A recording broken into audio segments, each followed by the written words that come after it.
ఉపాధి హామీ పథకాన్ని మోదీ ప్రభుత్వం క్రమక్రమంగా నిర్వీర్యం చేస్తున్నారని, పొమ్మనలేక పొగబెట్టే చందంగా ఉపాధి హామీ పథకం నిధులు కోత విధించి ఉపాధి కూలీలకు ఉపాధి పథకాన్ని దూరం చేస్తున్నారని ఆంధ్రప్రదేశ్ వ్యవసాయ కార్మిక సంఘం రాష్ట్ర గౌరవ అధ్యక్షులు మాజీ ఎమ్మెల్సీ జల్లి విల్సన్ విమర్శించారు. ఆదివారం ఉదయం స్థానిక పిఆర్ భవన్ వ్యవసాయ కార్మిక సంఘం కాకినాడ జిల్లా జనరల్ బాడీ సమావేశం జిల్లా అధ్యక్షులు అప్పలరాజు అధ్యక్షతన జరిగింది.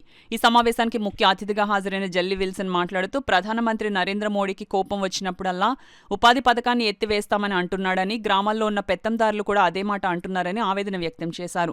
ఎట్టి పరిస్థితుల్లో ఈ పథకం రద్దవకుండా పోరాటం చేస్తామని హెచ్చరించారు.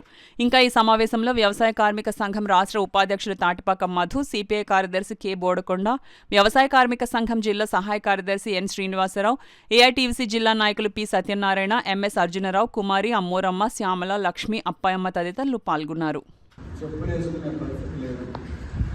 మన పిల్లలు పెళ్ళిళ్ళు జరిగితే ఊరేగింపులు కూడా జరుపుకునే పరిస్థితి అనేది లేదు.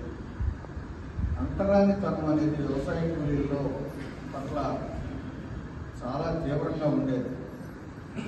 ఇది గమనించే కమ్యూనిస్టు పార్టీ నాయకత్వం అసలు కష్టజీవి అనేవాడు పొలాల్లో పనిచేస్తున్నటువంటి వాడు, ఇళ్లలో పనిచేస్తున్నటువంటి వాడు, వీళ్ళు మనుషులే, మనిషిని మనిషిగా గౌరవించాలి అని చెప్పి కమ్యూనిస్టు పార్టీ నాయకత్వం ఆ కూలీల దగ్గర, ఆ పేదల దగ్గరికి వెళ్ళి వాళ్ళందరినీ కూడా సమీకరణ చేసి ముందు వారిలో ఉన్నటువంటి నిరక్షత రాశిని పోగొట్టి రాత్రి బళ్ళు పెట్టి రాజకీయాలు అవన్నీ చెప్పుకుంటూ మీరు మనుషులే, ఒకటి కింద మీరు ఇదవ్వాల్సిన భయపడాల్సినటువంటి పని లేదు